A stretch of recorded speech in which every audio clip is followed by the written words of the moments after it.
Amazon has just sent legal threats to Perplexity over their browser Comet going and doing autonomous agent shopping on Amazon. We're going to get into all of this on the podcast today. Perplexity has responded. Amazon has responded back. We have a absolute feud going on, and I, for one, am on Perplexity's side. I think Amazon's being ridiculous for a number of reasons. I'll outline all of those below.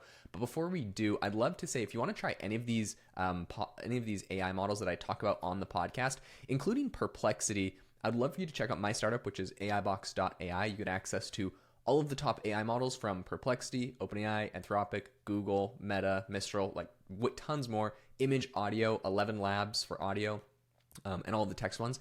$20 a month, you get access to all of them. You can chat with all of them in the same thread, which is incredibly useful for seeing which one can give you a better response, and you can compare the responses side by side. Also, all of your files are saved in one file management media storage folder, which is incredibly useful, so you don't need to log into 100 accounts or pay for 100 accounts. It's all in one place on AIbox.ai. I'll leave a link in the description.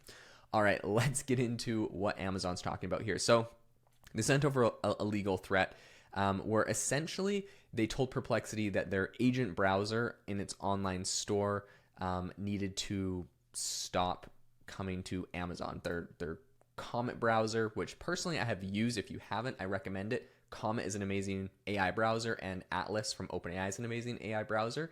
Both of them have a little side panel on the side. You give it a prompt. You're like, hey, go to Amazon and buy me size 10 and a half men's shoes that are black. Get the wide foot version for me, and find ones that have good reviews and that can come in the next 3 days. Perplexity could go do that task for you, essentially on their Comet browser. And I've used Atlas. OpenAI is more, if I'm being 100% honest, but I've also tried Comet, and it was great. Overall, for me, this is fantastic. As a user, this is literally what I want. Finally, it's great technology, and Amazon is mad about it. So Perplexity put out a whole blog post called "Bullying is Not Innovation." So they very strongly are accusing Amazon of trying to bully them. The opening on their blog post, they have a whole blog post about this, but they say, the point of technology is to make life better for people. We call it innovation, but it's just the constant process of asking how to make things better. Bullying, on the other hand, is when large corporations use legal threats and intimidation to block innovation and make life worse for people. I'm not going to lie. I mean, bullying, somehow I don't know. I don't like the word bullying when it comes to like tech companies having a dispute. But I completely agree with the sentiment here. I think that Perplexity made something useful, and I think the number one reason why Amazon is trying to block Comet from doing AI agentic shopping on Amazon is because Amazon has their Rufus AI, which virtually nobody uses, and they're probably working on an agentic AI shopping tool, perhaps. And I think they're worried about being front run by this. They'll say that there's other reasons, but in my opinion, this is probably what is going on here. So Amazon has responded to this whole blog post where they were basically talking about it. And this is what Amazon came up with. They came up with a, quote, statement about Perplexity. They said, we think it fairly straightforward that third-party applications that offer to make purchases on behalf of customers from other businesses should operate openly and respect service provider decisions whether or not to participate. This helps ensure a positive customer experience, and it is how others operate, including food delivery apps and the restaurants they take orders from. Blah, blah, blah. Then it says, agentic third-party applications such as Perplexity's Comet have the same obligation, and we've repeatedly requested that Perplexity remove Amazon from the Comet experience, particularly in light of the significantly... Okay, here's Amazon roasting them. They say, the significantly degraded shopping and customer service experience it provides. Ouch! They're like, we don't want to be on Comet because Comet is just degrading the shopping experience. Okay, as a user of Comet and Atlas, well, that's my main one, but they're basically the same. And I have used Comet in the past. So as a user of Comet, I would say it is not a degraded shopping experience. I would also say that, like, Amazon, instead of just trying to kick off these AI agents off their platform, should probably ask themselves, why are people using Comet on our platform? Perhaps it's the fact that when I go to Amazon, it is incredibly cluttered. It is always trying to upsell me. It's hard to decide what is a promoted post, what is not a promoted post, what is Amazon promoting their own in-house Amazon products that they've decided to build, which I think is anti-competitive to companies. They can see the data of every single company, what they're selling, and so they just make clone products and then they can boost them to the top. And the argument there is that grocery stores do this with their generic brands as well. Don't really like it, but whatever. And then there's the point that Amazon never lets me sort or filter by like price on Amazon. I'm just like, okay, like I want a bamboo toothbrush, but please just show me the cheapest one. And they're like, no, you want to see the featured one. This is a $20 bamboo toothbrush and it's nice. No, Amazon, I just want like a $5 one. Is there nothing under $10 on your entire platform? There are. You just have to look for them on like page 7. So I think Amazon obviously has strong incentives for pricing things a certain way, for pushing certain products, and for not making their platform very straightforward to use. Enter the solution, an AI agent where I can just say, go find me the freaking bamboo toothbrush that is $7 or less and can get here tomorrow, because I know it exists because I purchased it before. I just can't remember, and it was on a different account, so it's not in my history, blah, blah, blah, whatever. And your agent can do it. So Amazon doesn't like that. Amazon is saying, no, it needs to stop. Okay. Apparently, this is all a very straightforward thing, and I'll give you the arguments on both sides of this.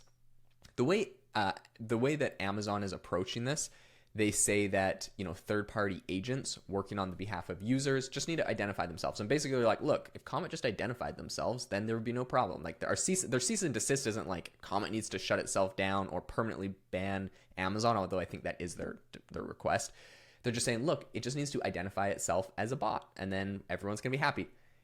But the risk, of course, is that Amazon, as soon as it is now, as soon as it's able to identify Comet as a bot, then all of a sudden it can just block Comet. So they're like, just identify yourself, and then like, the question is like, why do you want us to identify ourselves? Are you going to treat us any different? Like, obviously, if you want us to identify that it's a bot, you want to treat it differently. And how would you treat it differently? Number one, like basically block it. Or maybe they could be really scammy and be like, fine, you can use Comet, but if it identifies itself as a bot, we're only showing promoted posts. Or, they could just do ridiculous things. So I don't actually think this is necessary. And here's the reason why. If I have a personal assistant, I can ask my personal assistant to go do the exact same thing for me. They could go on the computer and search for bamboo toothbrushes and try to find the one that's the type I like, blah, blah, blah, or the right sort of orthopedic for my foot, or whatever I tell it to, right? So if I can send a personal assistant, why would I not be able to just send my AI agent to go do the same task? So I think that it's disingenuous of Amazon to just say, we just want to know, and it has a degraded shopping experience. Like, no, it does not. So anyways, that just drives me crazy. One thing that I will say is that a lot of people are pointing out is that this is a whole spat that isn't new just between Perplexity and Amazon. Cloudflare had a similar kind of public feud a while back where they published a research report, and they basically were accusing Perplexity of scraping websites that had been blocked. There was a whole bunch of drama in relation to this whole report. It was like Perplexity is using stealth undeclared crawlers to evade website no crawl directives. And listen, like I sort of get where they're coming from, because on the one hand, companies like Wikipedia said that like 30% of their traffic is bot traffic, and they have to pay for all that bot traffic, and it's actually more expensive than regular human traffic because it gets like these random assets that are less likely to be visited, so they're on like cold servers and they got to warm up servers, blah, blah, blah. There's all this stuff where basically bots cost more money. So I sort of understand that, but at the same time, like I don't really care, in a sense that a human, especially for Perplexity's Comet, a human is sending the AI agent to go do a task. So I can do 4 things at once. I have 4 tabs open on what I do with is with OpenAI's Atlas, but I'll have 4 tabs open, and I'll give the agent like a task on each of those tabs that will go and do my task for me. And I don't want the websites to be like, are you a bot? Like, I don't want it to treat them any different. Just act like I'm doing it. It's saving me 4 times the time, and I'm on my other tab figuring out the next thing I need to do. Well, those 4 tabs are just doing something for me. Like, oh, I got to go copy and paste all these RSS feed links from these like different shows to this spreadsheet, and it's like a pain in the butt. Just tell my agent to go do that for me. I don't have to go figure it out.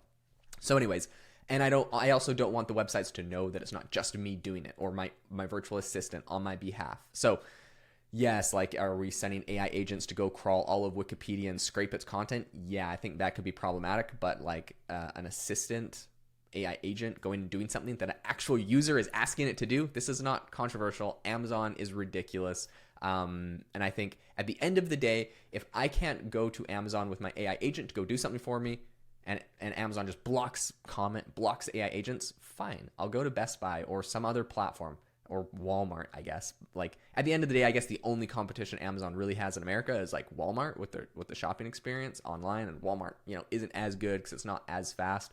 But I think that's what it will come down to. Like, if Amazon truly doesn't let you shop with your AI agent and you want to shop with an AI agent, you'll just move on to something different. So, like, hopefully Amazon kind of reverses trend on this and realizes this is the way that people will be shopping in the future and that it's a genuinely useful thing. But we'll see where that goes. The final thing I'll leave you with is my my absolute shock at them saying the degraded shopping experience. Okay, Amazon, as if scrolling through 1,000 links on your horribly ugly UI website isn't a degraded shopping experience. You are literally an assault to my eyes when I'm using Amazon. Like, they could just make their website pretty. I promise it wouldn't hurt anyone. I feel like I'm on freaking Craigslist half the time. Okay, I'm done ripping Amazon.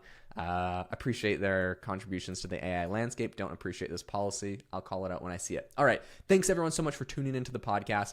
If you learned anything new, if this was useful or insightful, make sure to leave a rating and review on the show. It helps the show out. I really appreciate them all. And as always, make sure to go check out AIbox.ai if you want to try all of the AI models in one place for one price. I honestly just hope it saves you money and saves you having to click through a bunch of tabs and go to a bunch of different platforms. It's only $20. So it's a pretty great value for the features it offers. Thanks so much for tuning in, and I will catch you in the next episode.